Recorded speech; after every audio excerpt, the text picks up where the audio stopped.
夏西瑶，签了离婚协议，这8个亿就是你的。3年了，你的肚子一点动静都没有。我们陆家要的是能开枝散叶的媳妇儿，不是摆设。这8个亿算是补偿你的青春，你不亏。小姐，对不起，我知道我对不起你，可是我和景深是真心相爱的，我肚子里的孩子不能没有爸爸。离婚可以，但是我有3个条件。第一，对外只能说我们感情破裂，和平离婚，不许提第三者，不许提她怀孕。第二，陆家婚后送我的首饰衣服，我一件都不带走。第三，陆景深必须亲自开车送我去机场。不行，凭什么让景深送你？景深，我心口疼，孩子好像在踢我。你可以不送，那明天各大媒体就会收到一份材料，标题我都想好了：陆氏总裁婚内出轨秘书，未婚先孕5个月。送景深，你送他去机场，拿着吧，8个亿够你后半辈子挥霍了。西瑶姐，谢谢你成全，以后陆太太这个位置我替你做好。顾雨桐，你不知道，你们陆家花8个亿赶走的是陆家真正的血脉，还是一对龙凤胎，而你肚子里那个能不能姓陆还两说呢。雨桐啊，好好养胎，妈就等着抱大孙子了。沈曼云、陆景深、顾雨桐，今天你们怎么把我赶出来的？来日我就让你们怎么跪着后悔。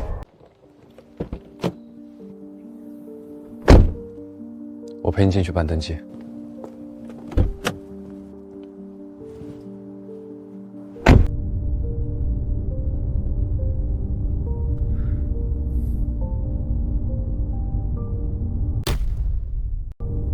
这是我的私人附属卡，没有额度上限，你拿着，以后不管在哪儿，缺钱了随时可以刷。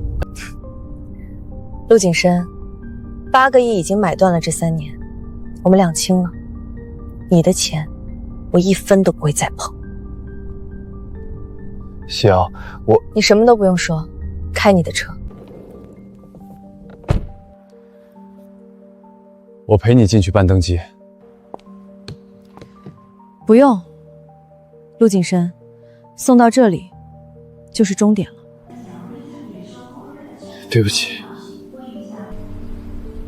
可惜，愧疚这个东西最不值钱。秦律师，离婚手续办完了，钱到账了，8个亿，1分不少。夏小姐，这笔钱您打算怎么处理？开一个信托账户，受益人写2个名字。我肚子里的孩子，1男1女，龙凤胎。您怀孕了，陆家知道吗？他们不知道，也不需要知道。这8个亿全部存进孩子的账户，您的团队负责打理增值，每1分钱都要花在孩子身上。明白了，法国那边的别墅已经买好，医疗团队也联系好了。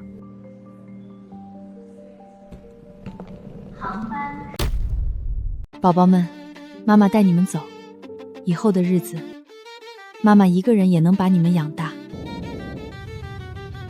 沈曼云，你日思夜想的陆家血脉就在我肚子里。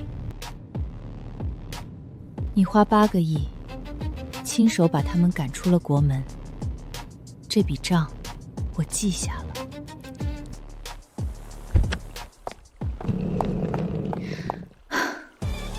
从今天起，这里就是我和孩子们的家。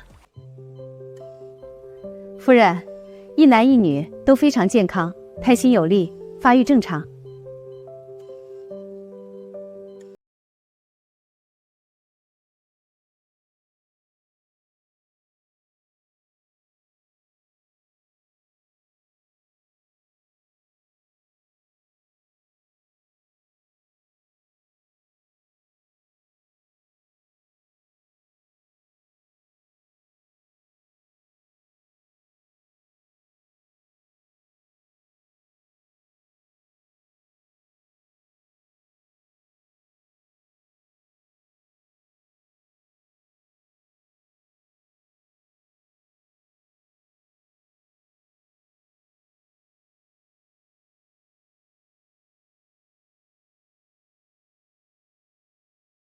生不出来才被换的吧？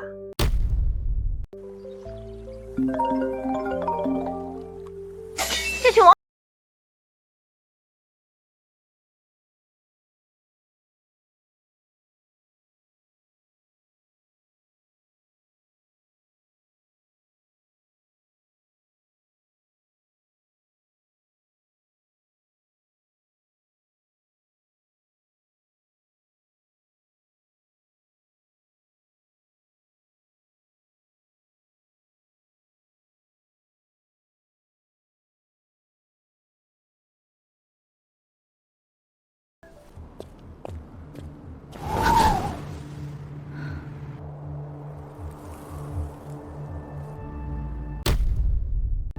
世界上没有这么巧的偶遇。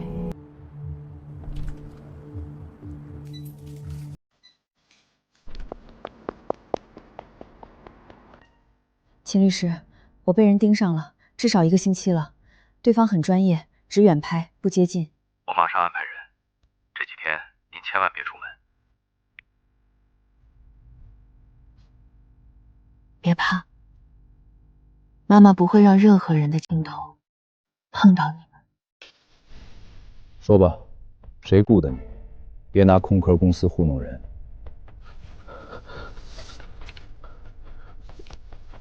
陆金山，他让你盯我什么？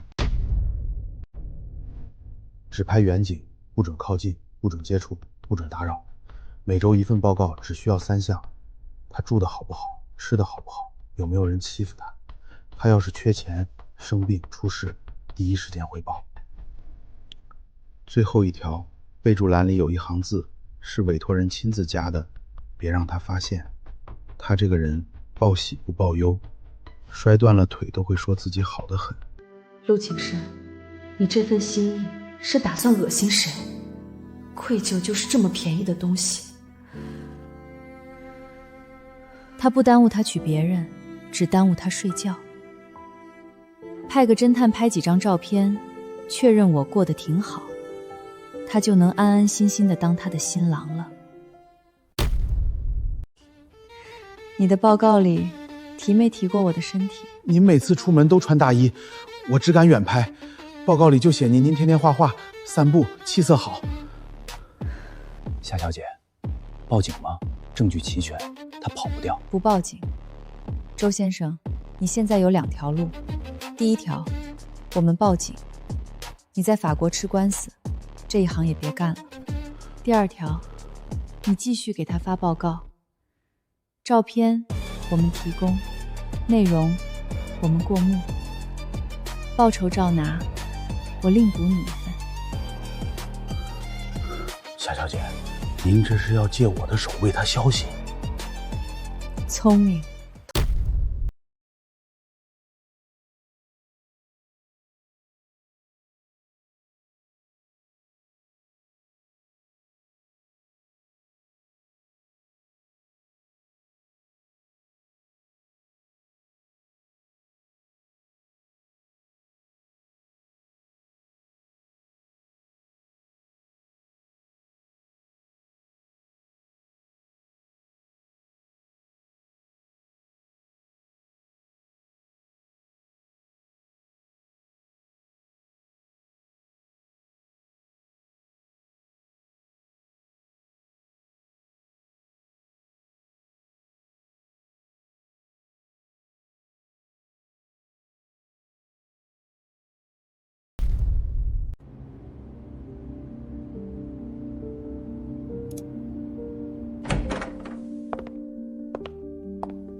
景深，看什么呢？这么入神。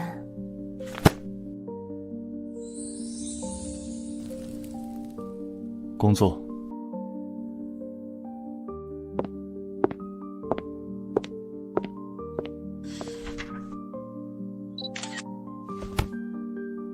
夏曦啊，你躲到天涯海角，我也能找到你。夏小姐，出大事了！陆先生他本人明天到巴黎，他跟公司报的是欧洲商务考察，只带了1个助理，但是委托人看了行程单，最后一站是您这个镇。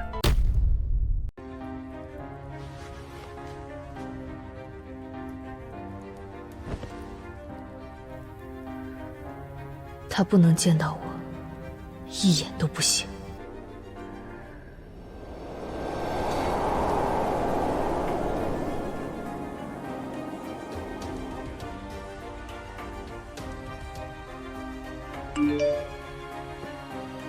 他到镇上了，一个人，助理留在了巴黎。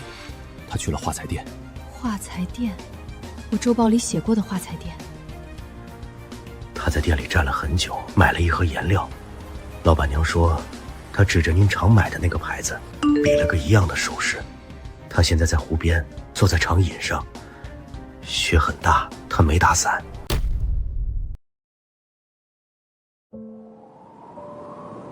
他是照着报告来的，把我这1年岁月静寒的日子一站一站走了一遍。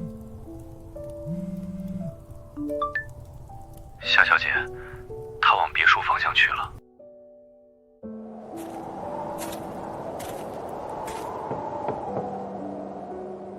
那年的雪和今年的雪一样大，不一样的是，这一次我不会再下楼了。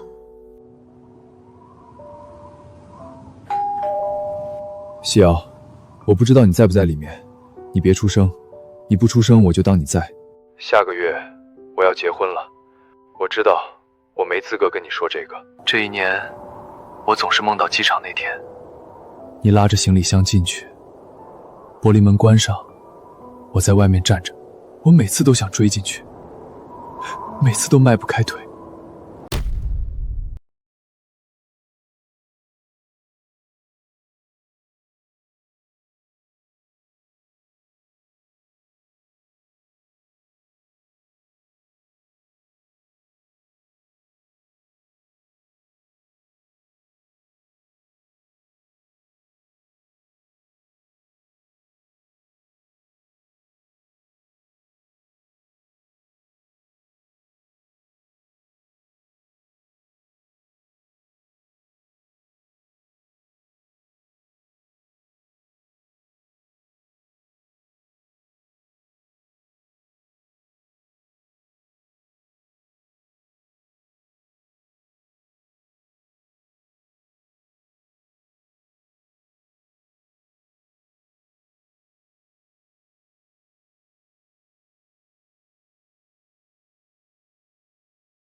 夏小姐，委托说终止了，陆先生撤了单子让我回国，他就交代了一句话，不用再发了，让他安安静静过日子吧。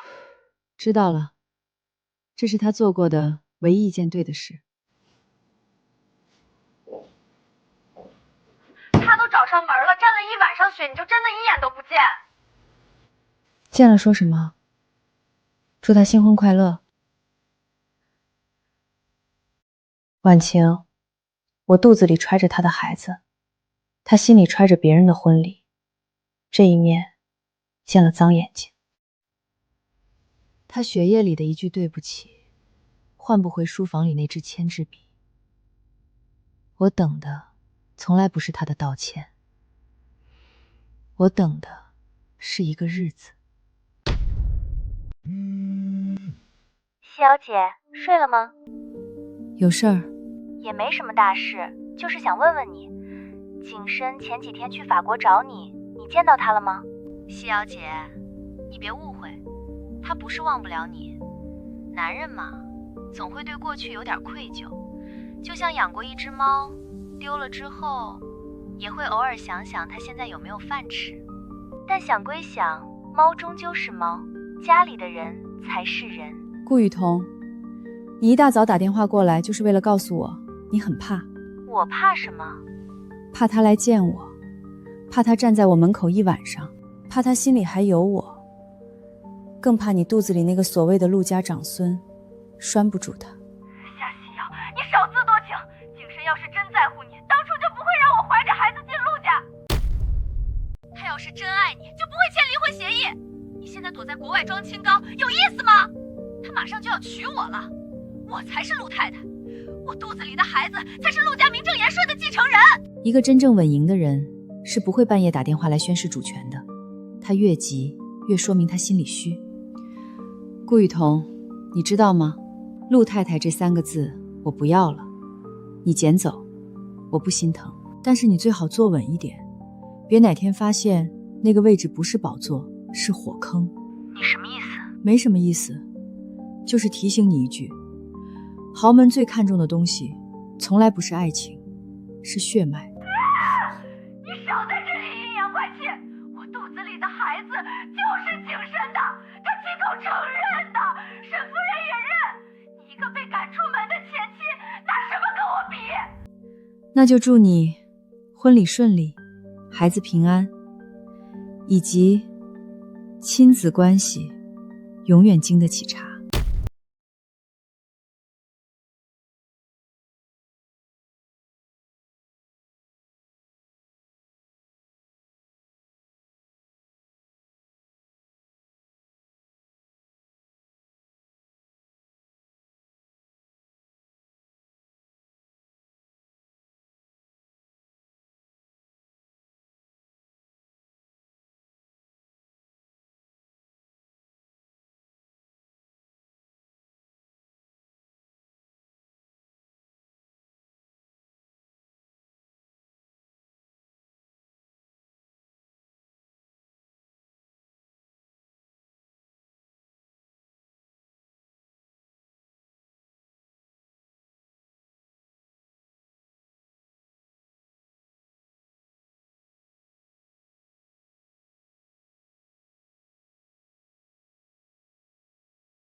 景深，我只是太害怕了。他明明已经拿了8个亿走了，为什么还要缠着你？我怀着你的孩子，我没有安全感。我打个电话问问怎么了。顾雨桐，你以后不许再联系他，也不许再查他。你为了他凶我？我是为了你肚子里的孩子。婚礼在即，我不想再出任何事。所以你还是要娶我，对不对？景深，景深，我爱你，我真的爱你，我和孩子不能没有你。早点休息吧。夏西瑶，你都走了，为什么还阴魂不散？没关系，婚礼马上就到了，只要我顺利嫁进陆家，只要孩子生下来，一切就都定了。真是老天爷都在帮我。婚礼那天，按医生给的预产安排，正好是我家龙凤胎的满月，而顾雨桐那时候也快到预产期了。她挺着临产的肚子办婚礼，就是要昭告天下，她肚子里的是陆家长孙。好啊，那我就送一份大礼。秦律师，启动第2步计划，帮我预约法国最权威的亲子子鉴定中心。孩子一出生，马上采集样本，加急出报告。夏小姐，鉴定需要陆景深的生物样本做比对。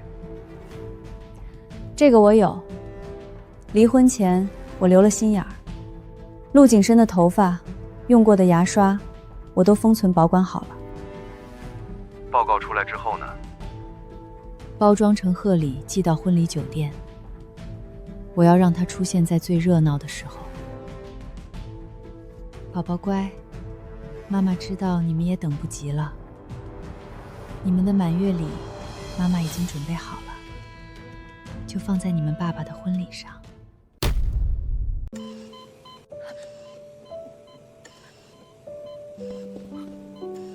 双胎，情况特殊，马上剖腹产。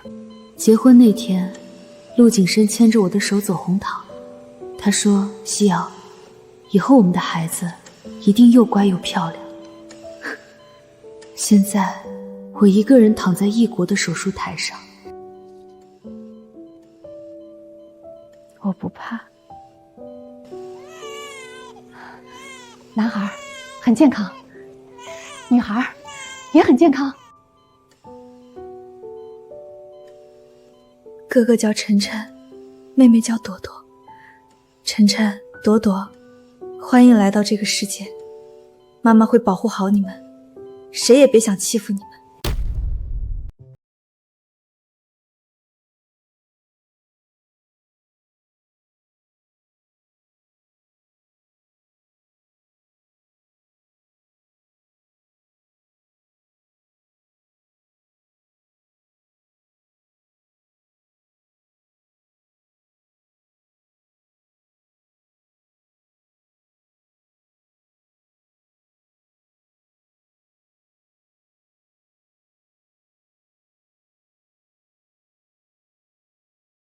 报告出来了，中英法3语，权威机构盖章。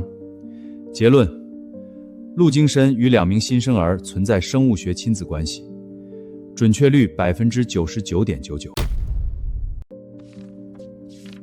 把它装进礼盒里，外面系上红色对带，里面附一卡片，打印一行字：致新郎新娘的特别贺礼，请司仪在仪式上当众宣读，给全场宾客一个惊喜。收件人：陆京深、顾雨桐婚礼礼宾台。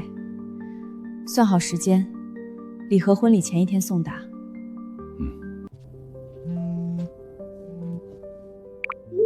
夕瑶，晨晨的眉毛跟你一模一样，朵朵的眼睛也像你，好看。礼物寄出去了？寄了。婚礼那天我去现场给你报告实况。还有3天就是婚礼，也是晨晨和朵朵的满月。顾雨桐，你的世纪婚礼我不能到场，但我的礼物会替我出席，好好收着。我这个儿媳妇啊，懂事孝顺，最重要的是肚子争气。我们陆家的长孙就在她肚子里，下个月就生了，是个男孩。我到了，第3桌，你那个礼盒就摆在礼品最显眼的 C 位，金色的，缎带特别亮，估计是工作人员包装最豪华放前排了。对了，陆景深脸色不太对，全程绷着脸，笑得比哭还难看。妈妈没给你们办满月酒，但是妈妈给你们准备了一场更大的仪式。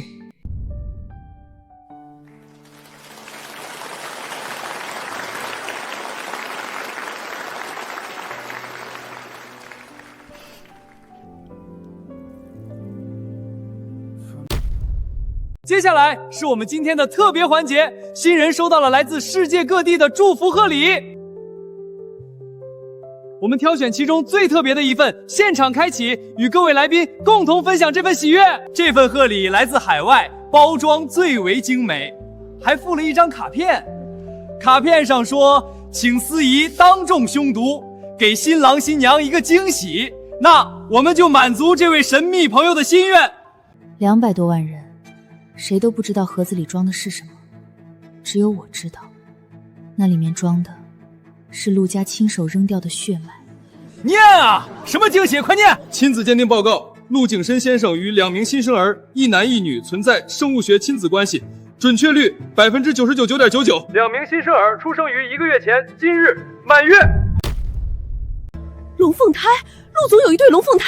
1个月前出生的，那怀上的时候不就是跟前妻还没离婚吗？我的天，前妻是怀着孕被离婚的。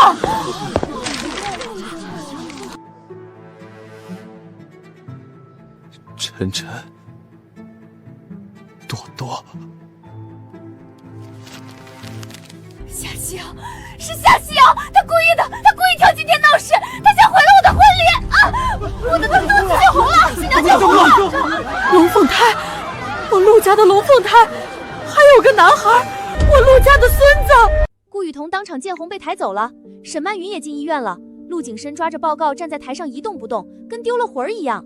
我这辈子没看过这么精彩的婚礼，值回票价。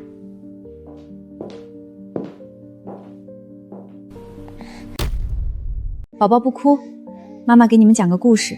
从前有一个坏人的家，他们花了很多钱，把2个最珍贵的宝贝赶走了。他们以为自己赚了，其实啊，他们把全世界最好的东西弄丢了。满月快乐，晨晨、朵朵。是顾雨桐，她躺在病床上都不消停。我托人问了，这波水军是她闺蜜名下的营销公司接的单。西瑶，咱们不能挨打不还手。婉晴，急什么？造谣一张嘴，辟谣跑断腿，那是对普通人。我从采样的第1天起，每一步都有公证。第一，请鉴定中心官网发布声明，公布报告编号，全球可查。第二，把采样、封存、送检的全程公证录像剪成3分钟发出去。第三，向那几家营销号发律师函，同时把他们的接单记录交给愿意报道的媒体。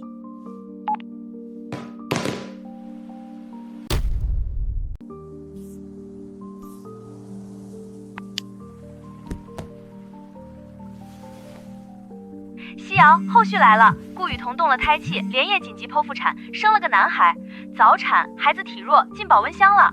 最绝的是沈曼云，你猜她在病床上醒过来第一句话说什么？说什么？她不问儿子的婚礼，不问顾雨桐，她抓着管家的手问那对龙凤胎在哪儿，还说那可是我陆家的血脉，还有个男孩是陆家的嫡孙，必须接回来。她当天晚上就出院了，连夜召集全家开会。你公公陆振海劝她，说当初做得太绝，8个亿把人赶出国门，现在还有什么脸去认孩子？别去自取其辱。沈曼云根本不听，拍着桌子说：“孩子姓陆，就得回陆家，他亲自去接。”让他来，我等他很久了。还有个事儿，我托人查了顾雨桐的底细。顾雨桐老家小县城的，他爸是个老赌鬼，欠了一屁股赌债。他上大学的时候就开始抱年纪大的有钱男人。大学期间，他还有个正牌男友叫赵鹏，跟他同居了3年。后来他进城找到了更好的目标，一脚把赵鹏踹了。这个赵鹏现在在健身房当教练。这个赵鹏跟顾雨桐分手是什么时候？就晚，他进陆氏之前没多久。有意思。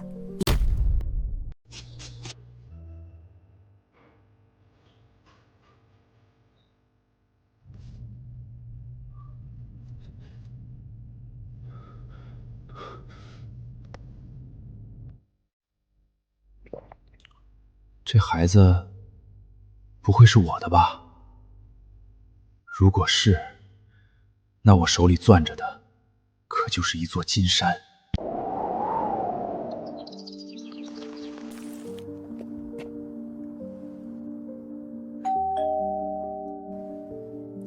西瑶啊，妈来看你了。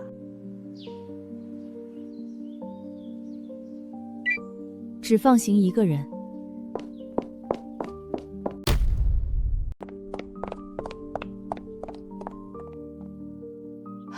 孩子呢？我的乖孙呢？快抱来给奶奶看看。沈女士，有话直说。西瑶，过去是妈不对，妈给你赔不是。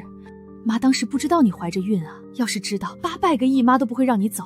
现在好了，误会解开了，孩子是陆家的血脉，得回家认祖归宗。然后呢？是这样，晨晨是陆家的嫡孙，得回去继承家业，妈亲自带他，把他培养成接班人。至于朵朵嘛，女孩子就留给你自己养着吧，陆家也不亏待你们，每个月给一笔抚养费，够你们娘俩花的。你看多好，1人1个，谁都不吃亏。沈曼云，8个亿买断我的时候，你怎么不问一句，我肚子里有没有你陆家的种？现在跑到我家里来挑挑拣拣，要儿子，不要女儿。我的孩子是你货架上的商品吗？想要哪个拿哪个。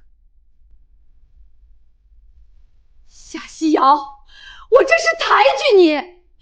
多少人想进我们陆家的门还进不去，晨晨跟着你能有什么出息？跟着陆家，那是几百亿的家业。我的孩子一个都不给，儿子不给，女儿更不给。在我这里，晨晨和朵朵一样金贵。好，你敬酒不吃吃罚酒，孩子姓陆的血流在身上，你藏不住。我跟你打官司，打到你把孩子交出来。秦律师，下来吧。沈女士，我提醒您几点：第一，离婚协议白纸黑字，陆先生签的字，双方全部两清。第二，两个孩子出生在法国，出生证明上父亲一栏是空的。第三，孩子由夏女士独立抚养，抚养权没有争议。您要起诉，我们奉陪到底。正好，全世界的媒体都可以旁听一下，陆家是怎么用8个亿赶走怀孕儿媳，又怎么跨国抢孩子的。送客。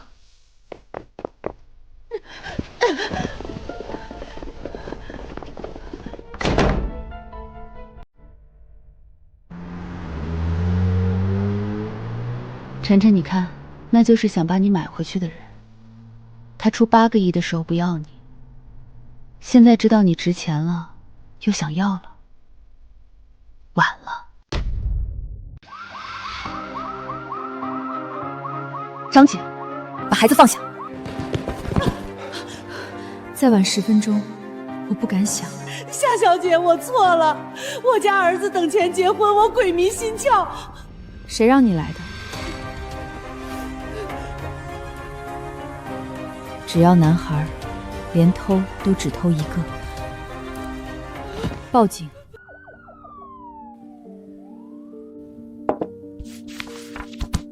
夏小姐，要现在公开吗？公开了，沈曼云身败名裂。先收着，这是刑事证据，也是法律底牌。他要是安分，这份东西就永远在保险柜里躺着。夏小姐，陆家在法国委托了律所，他们向当地法院提交了紧急申请。他们声称2个孩子是陆京深的亲生子女。您在未经父亲同意的情况下，将孩子带离婚姻所在地，并拒绝父系家庭探视。他们申请法院介入，要求建立临时探视机制，同时请求评估您是否存在阻碍儿童接触父系亲属的行为。偷不走就告。更恶心的是，他们没有在申请里提张姐的事儿，也没有提他们刚刚买通保姆偷孩子。哼，他们把自己包装成了一个想见孙子的可怜家庭。什么时候开庭？3天后，临时听证。准备材料，既然他们要打，那就打。这一次，我不只要赢，我要法院亲自告诉他们，我的孩子不是他们想看就看的。陆家是体面的商业家族，孩子的父亲陆景深从未放弃孩子，孩子有权了解自己的血缘来源，祖父母想见孩子，只是出于亲情。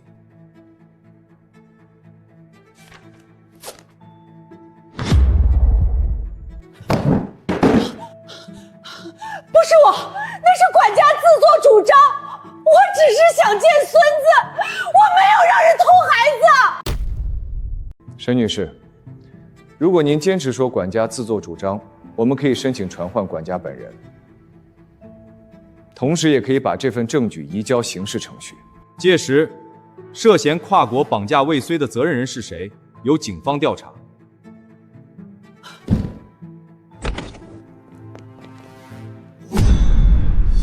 景深，一定是景深！法官先生，我儿子是孩子的父亲，他有权见孩子，他一定会站在我们这边。我是陆景深，2名儿童的生物学父亲。今天提交这份声明，是为了说明3件事。第一，我与夏西瑶女士已经合法离婚，离婚协议由我本人签署。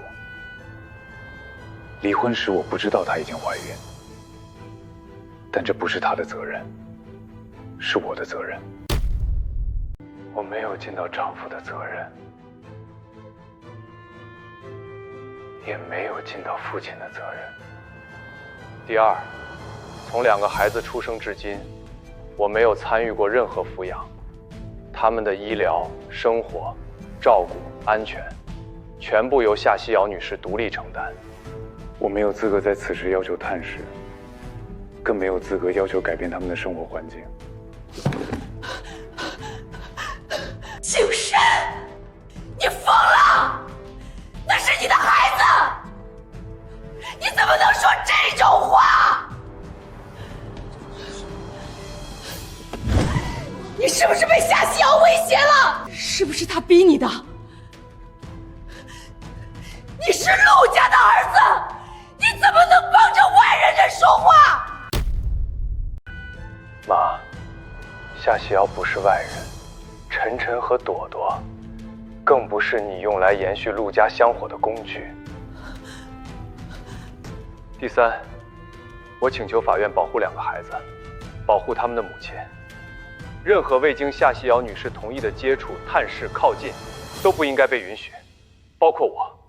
如果将来夏女士认为我有资格见孩子，我会在她允许的范围内见。如果她认为不可以，我接受。我不会以父亲的身份强迫她，更不会允许任何陆家人以亲情的名义伤害她和孩子。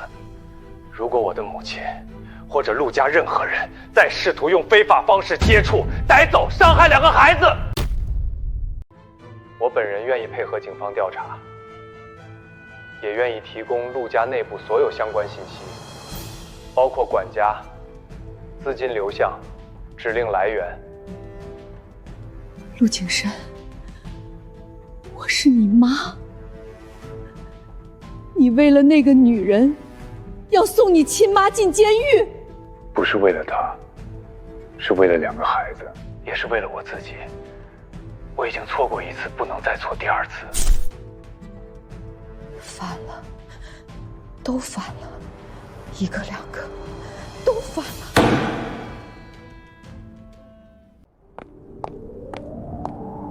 夏西瑶，你非要这么绝吗？绝？你们陆家真有意思。你们出轨的时候叫真爱，你们逼我离婚的时候叫补偿，你们偷我孩子的时候叫想孙子，我保护我的孩子就叫绝。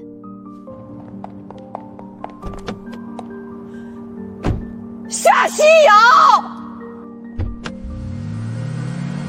夏小姐，法院保护令需要同步公开吗？不用，暂时留着。沈曼云这种人最擅长在人前扮可怜，他现在输了官司，回去一定会换一种方式。西瑶，你婆婆疯了！钱婆婆，行，钱婆婆疯了，你自己看新闻。当年是我糊涂，不知道儿媳怀有身孕，铸成大错。我这个当奶奶的日思夜想，就想弥补孩子们。下个月18日，我们陆家将在国宾酒店举办认祖归宗宴，迎接嫡孙嫡孙女回家。我相信西瑶是个善良的孩子，她会带着孩子回来的。好一招先斩后奏，在我这里碰了钉子，回国就换了打法。日期替我定好了，酒席替我定好了，请柬都发出去了，对外还放话母子即将回国团聚，搞得全网都以为我原谅陆家了。这就是道德绑架，他把生米往熟饭里煮。你要是不去，全网都会骂你狠心，不让孩子认祖宗。你要是去了，就正中他下怀。这老太婆哪儿坏蔫坏的。婉晴，你什么时候见过我吃这种亏？她要办宴席，行啊，我就送她一份开席大礼。啊？你又要寄东西？这次不寄东西，这次我亲自上。秦律师，帮我协调一个直播平台，要最大的那个。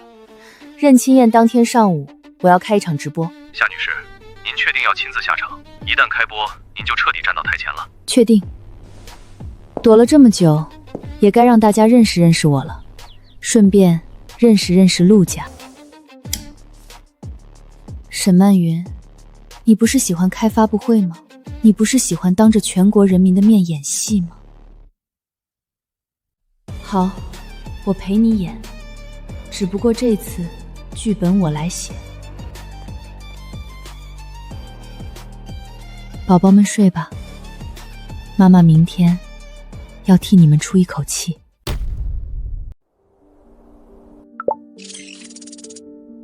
大家好，我是夏西瑶。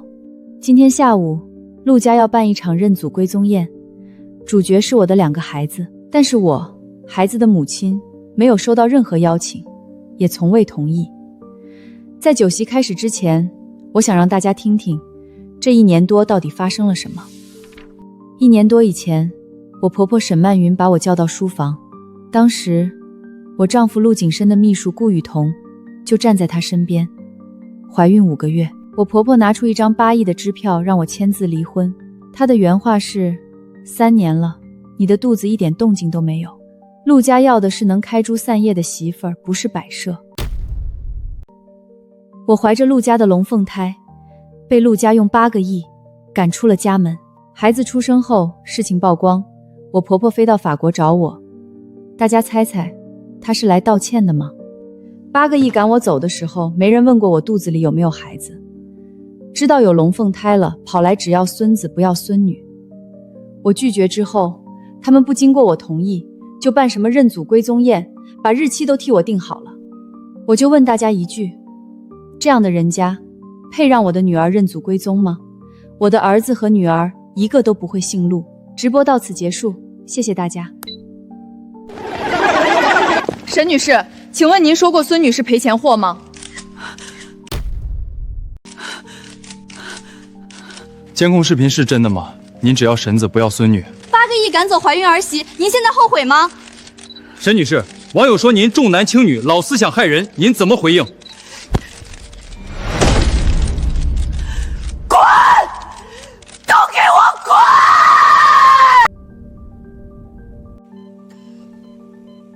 网友评论：认亲宴变笑话宴，全城最贵的一顿冷菜。老太太亲手把陆家的脸按在地上摩擦。朵朵，有人说女儿是赔钱货，但妈妈告诉你，妈妈的女儿是无价之宝。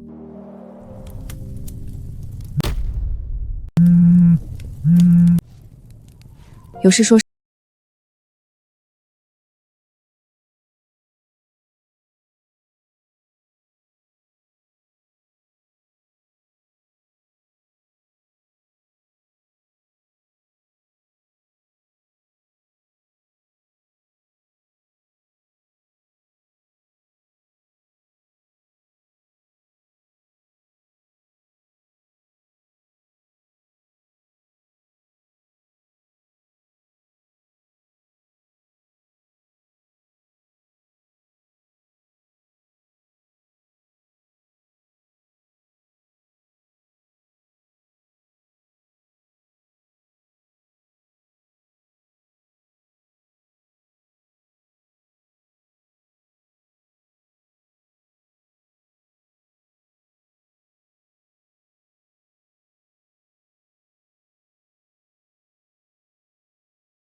发疯去吧。好，把我儿子还给我！顾雨桐，孩子是我的，我算过日子了，你怀上的时候还在跟我交往。你胡说什么？你给我滚出去！胡说，孩子7个多月早产，糊弄鬼呢？那孩子足月得很，怀上的日子你自己心里最清楚。那时候你一边跟我处着，一边勾搭你们陆总，脚踩2只船。赵鹏，你也不撒泡尿照照自己！就你，健身房1个月挣几千块的穷教练，也配当我儿子的爹？我儿子是陆家长孙，你少来攀关系！穷教练，我穷的时候你怎么不嫌弃？大学4年，跟我同居3年，我送外卖挣的钱给你买化妆品，你忘了？你闭嘴！你爸欠赌债，是谁陪你回老家跪着求债宽限的？后来你进城了，看上有钱人了，一脚把我踹了，微信拉黑，电话拉黑。大家评评理，他进陆氏之前肚子里就有过一个孩子，打掉的，打的谁的，他自己知道。他爸欠的30万赌债是他傍上一个50多岁的老板还的。他这个人从头到脚就没一句真话。你闭嘴！你给我闭嘴！孩子是我的就得归我，陆家的家产得有我儿子一份儿。夕阳，快看，不用你动手，他们自己撕起来了。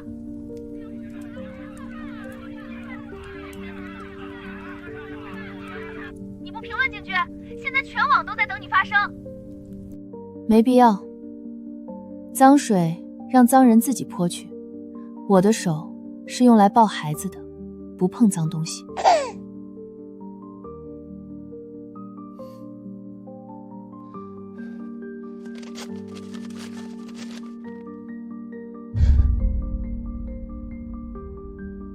我为了这个孩子，逼走了怀着龙凤胎的妻子。我为了这个孩子，办了那场沦为全网笑话的婚礼。我管别人的孩子叫了几个月的儿子。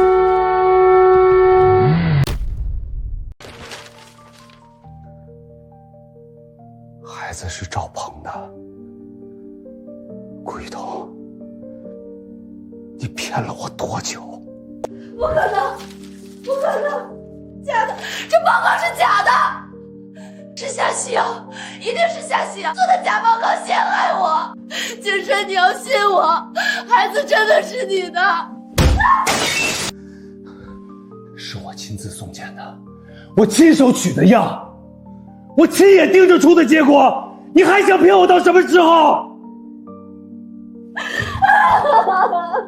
我错了，我真的错了，我是怕失去你，我太爱你了，我才不敢说。孩子虽然不是你的，可我对你的心是真的呀。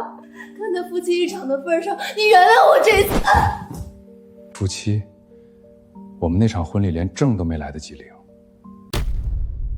把他的东西收拾出来，今天之内让他带着孩子滚出这个家。是，陆总。另外，通知法务部，婚前婚内他骗到手的房子、车子、珠宝、卡里的钱，走法律程序，一样一样全部坠毁。陆景深，你不能这么绝情，我为你生了孩子。你为赵鹏生了孩子。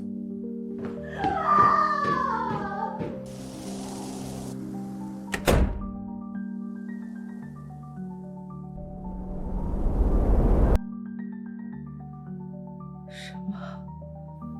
长孙是别人的孩子？那我那8个亿赶走的。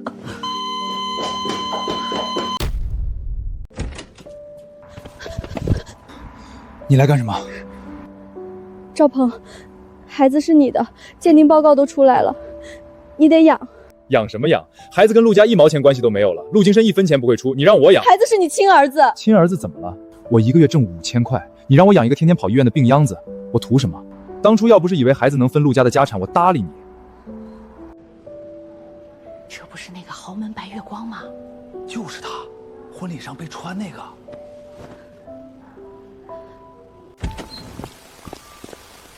赵鹏，孩子烧到39度了，你给我2000块，我带他去大医院。我不是说了吗？我没钱。再说了，你不是挺有本事的吗？陆金深老男人有钱老板，一个接一个，你找他们去啊。他是你儿子。是我儿子又怎么样？现在套不着陆家钱的时候，想起我是亲爹了。这就是你那个前女友啊？还真是新闻里那个小三儿。夏夕瑶，都是你，要不是你，我不会这样。要不是你，我已经是陆太太了。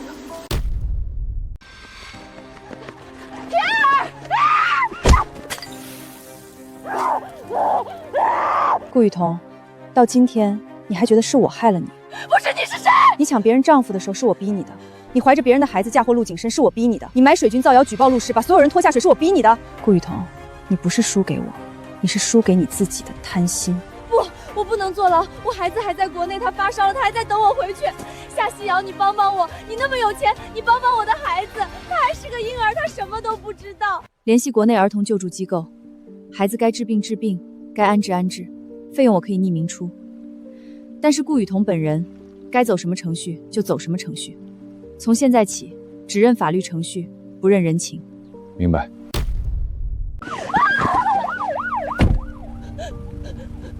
我走了那么远，追到法国，不是来报仇的，是来看清楚自己到底输的有多彻底。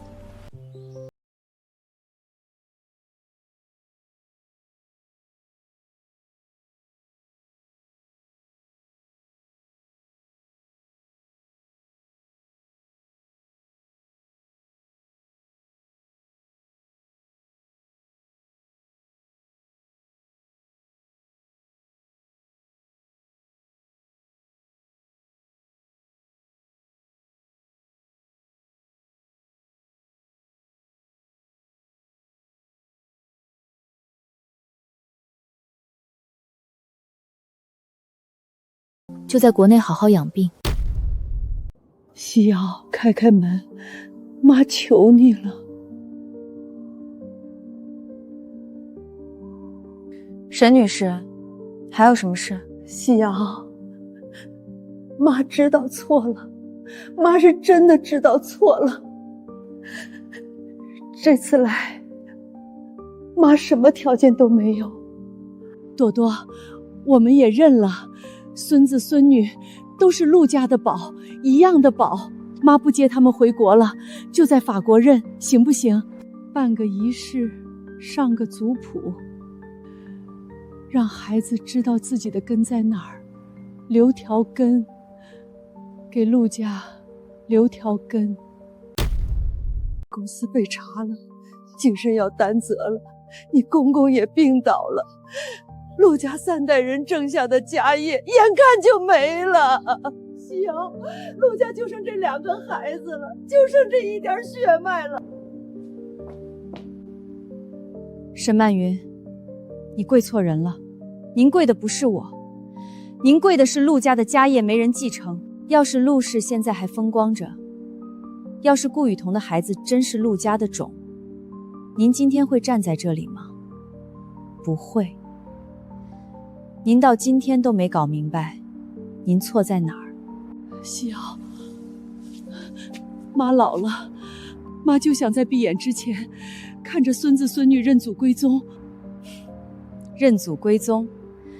当初那8个亿，买断的不只是我的3年婚姻，还买断了你们做爷爷奶奶的资格，钱货两清，概不退换。我再告诉你最后一件事，我的孩子不需要认祖归宗，他们的根不在陆家的族谱上，我就是他们的根，我们之间到此为止。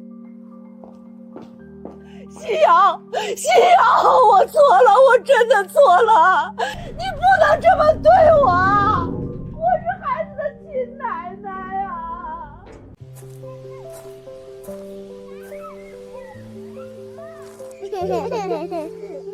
走喽，回家吃饭喽。夕瑶，陆氏的调查结果出来了，多年的违规操作全部查实，罚款整改追责一样都跑不掉。陆景深作为负责人，难辞其咎。集团被迫重组，核心资产卖的卖，抵的抵，那个曾经全城排前3的商业帝国没了。还有你公公陆振海，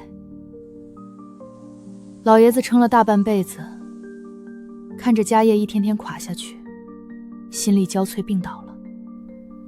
现在陆家一个躺在病床上，一个缠绵病榻，一个等着受罚，全城的人都在看陆家的笑话。一栋楼要塌，从第一根柱子烂掉的时候就注定了。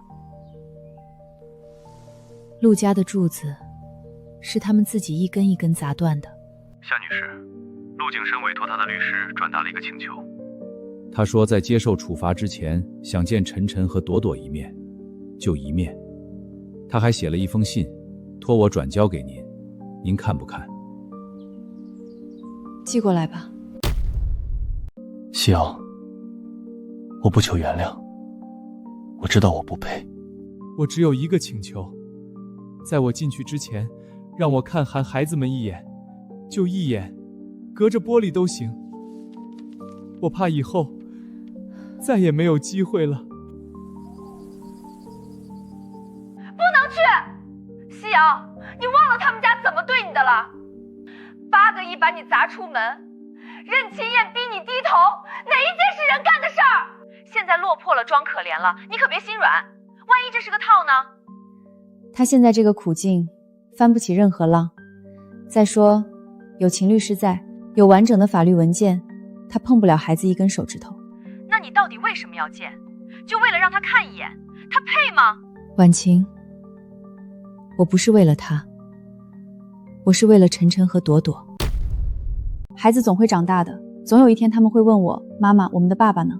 到那一天，我可以问心无愧地告诉他们，你们的爸爸做错了事，付出了代价。但是在最后，妈妈给过他一个告别的机会，他见过你们，抱歉过，祝福过，这样孩子们心里就不会有一个填不上的洞。夕瑶，你比我强，换成我做不到。行，你决定了就去，我陪你。宝宝们，下个星期，妈妈带你们去见一个人。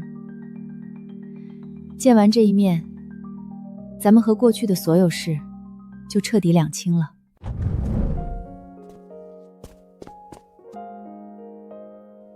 你们出生的时候爸爸不在，你们满月的时候爸爸在办婚礼，你们第一次笑，第一次翻身，第一次爬，爸爸一次都没看到。爸爸这辈子最不配的就是爸爸这2个字。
夕瑶，大喜事儿，咱俩合伙的画廊下个月开业，场地装修好了，首展的画也定了，就等你回来剪彩。你自己剪不行吗？不行，必须你来。现在全网都叫你独自带娃逆风翻盘的传奇女人。行，我回去，不过不是为了什么风光，是该带孩子回去看看了。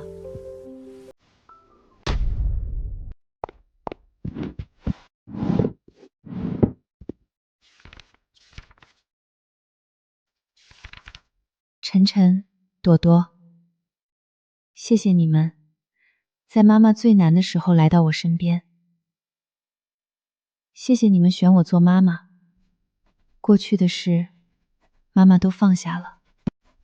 往后余生，妈妈不带你们记恨任何人，妈妈只带你们看遍山海。